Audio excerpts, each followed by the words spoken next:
perfect or you're not me. Those are the words of a nigga that lost to a teenage boy with one arm. Those are the words of a nigga that lost to a prepubescent boy with one arm. If you watch, or if you haven't watched Dragon Ball Z,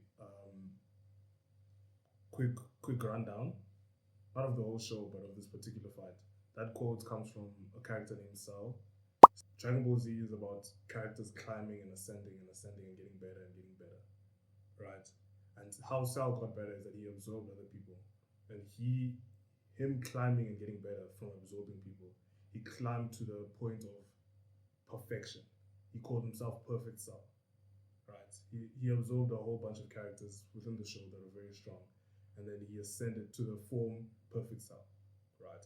He says this because he thinks that he is truly perfect. You are the perfect or you're not me.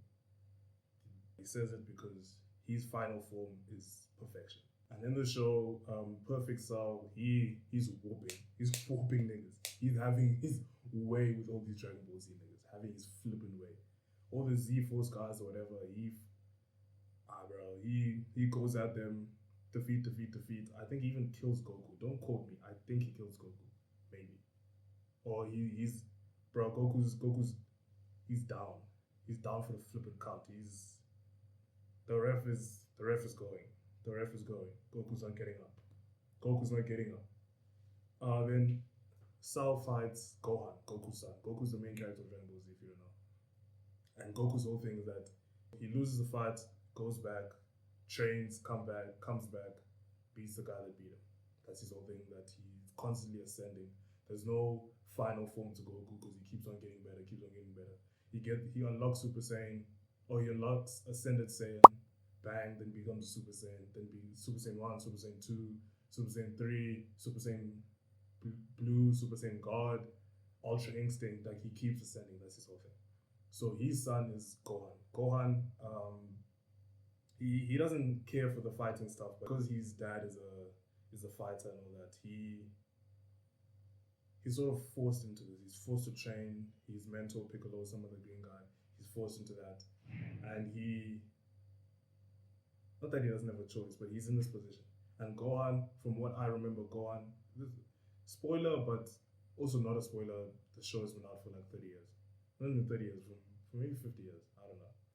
But Gohan, the way the writers were like leading the story, Gohan was supposed to become the next guy. Like he was supposed to surpass Goku. So in this arc, it's called the Cell Saga. Cell's in his perfect form and he's fighting Gohan. Then I don't know what happens during the fight. Gohan loses power, I think, in one of his arms, right? Gohan's about to get obliterated. He's dead. Goku down for the count, like I said.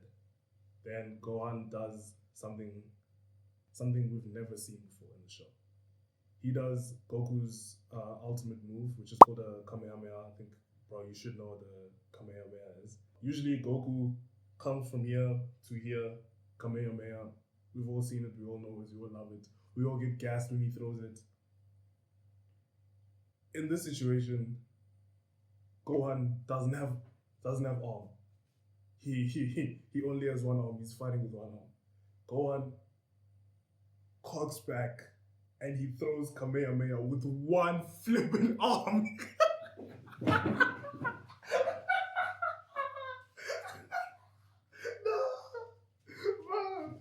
Yo, I'm forgetting how flippin' fire Dragon Ball was. Jeebus, I might have to do a rewatch. Bro, Gohan goes and he fires Kamehameha one flippin' arm. Bro's the top of that nigga's cell. Bro's the flippin' top. I did the top off. I'm dripping like house. Blew the flippin' top of that guy. Saint John the Baptist on that guy. Saint John the Baptist on the lamb.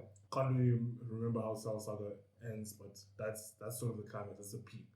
I think that's not even just the peak of the Cell Saga. I think that's the peak of Dragon Ball Z, where Gohan defeats Perfect Cell with a one-handed Kamehameha. My point isn't the Gohan thing, even though it's so tough, so gas, so awesome. My point is going back to Cell, how perfectionism isn't a curse, and how the guy who claims if you're not perfect, you're not me, lost. Then how isn't perfectionism a curse if Sal, who is perfect, loses to some random kid, some prepubescent youth, some youth, some youth that cries all the time, that doesn't even want to fight, that doesn't even want to be there. How does Sal lose to this guy, and how does Sal losing not point to the idea that perfectionism is a curse? The point is not in Sal's defeat; it's in the climb to get where he got, to get to perfect Sal. The climb from just some android slash creature hybrid whatever, and the climb to perfection. If you watch the show, you see how many people that are stronger than Sal, who are supposed to be so strong, Sal defeats in his climb to perfection.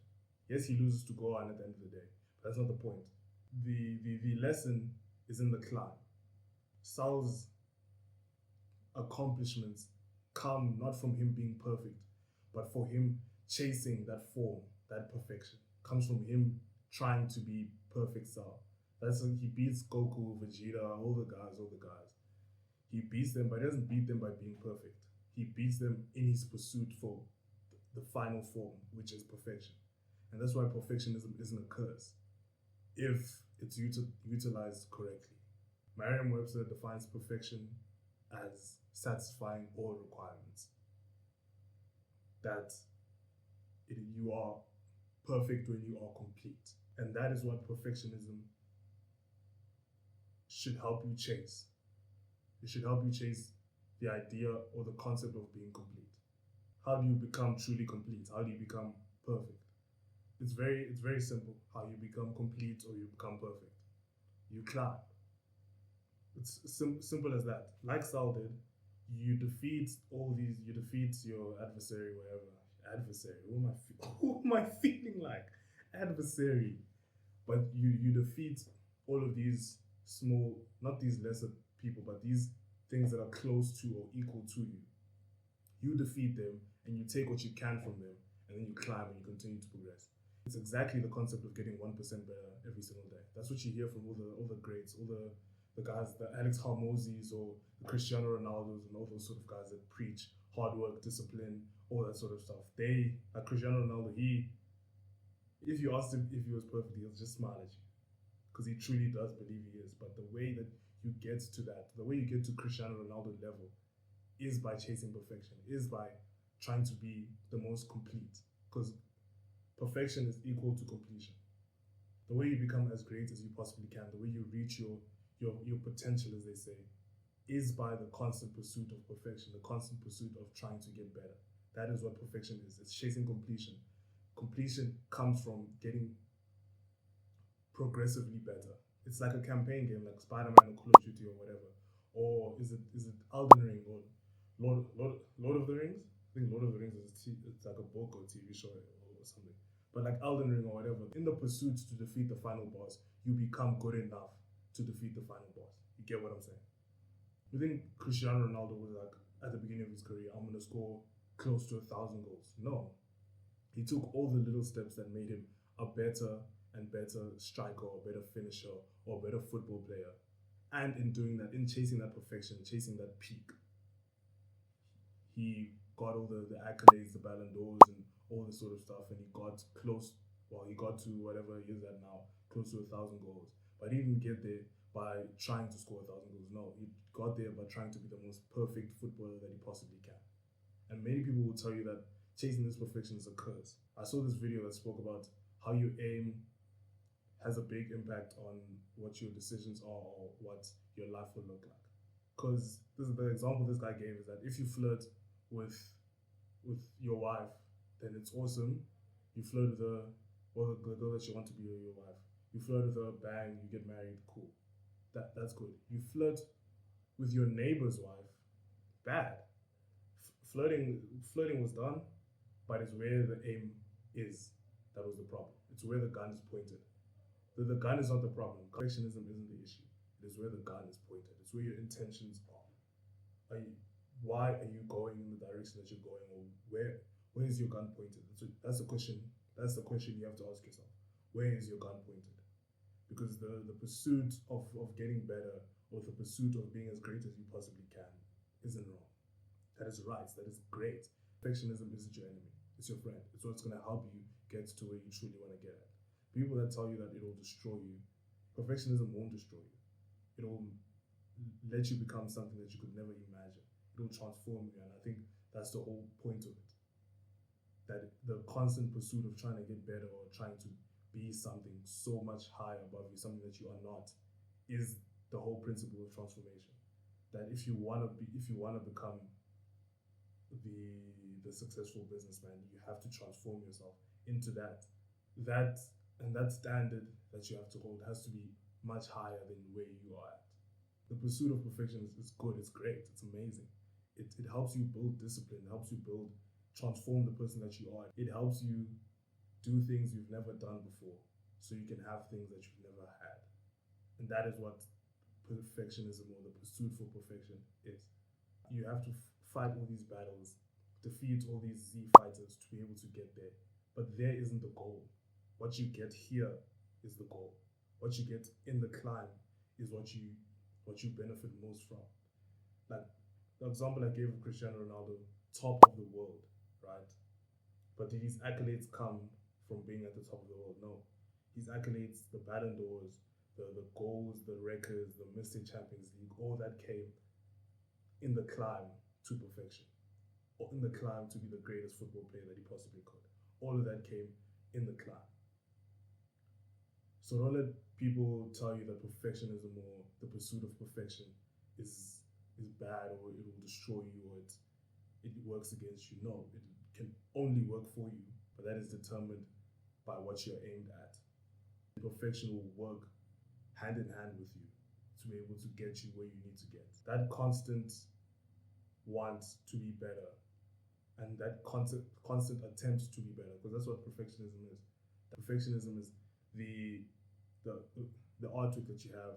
No, I need to keep doing. I need to keep working at this because it's not good. It's not perfect. I need to keep working at it. I need to make it better and better and better. That's what perfectionism is.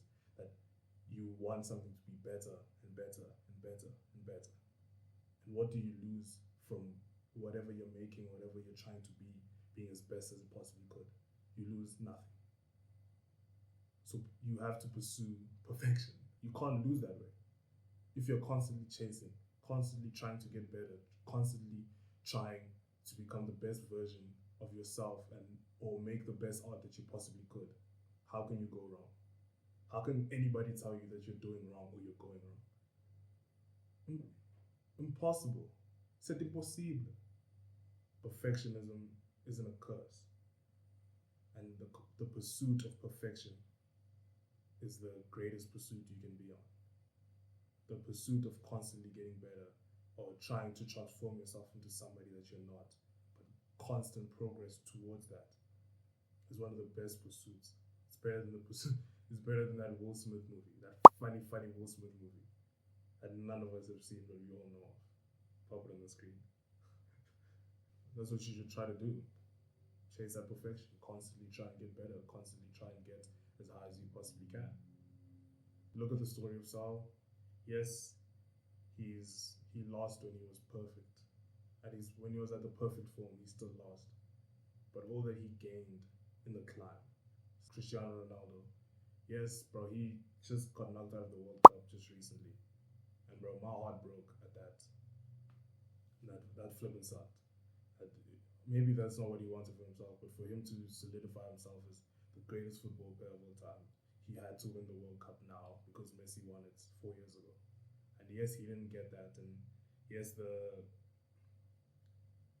all the pressure was there, and yes, the pressure might have been a big factor, but because he was in constant pursuit of that, the greatest of all time, or the best that Cristiano could possibly be, because he always speaks about that he tries to be the best that Cristiano could possibly be, because he tried to chase that. In the pursuit of chasing that, he gained so much more.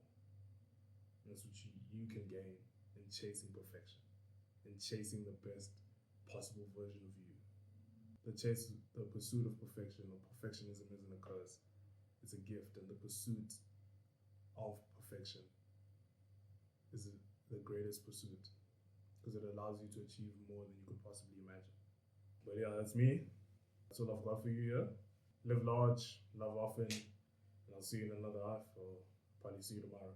Cheery flippin' oh. Cheerio.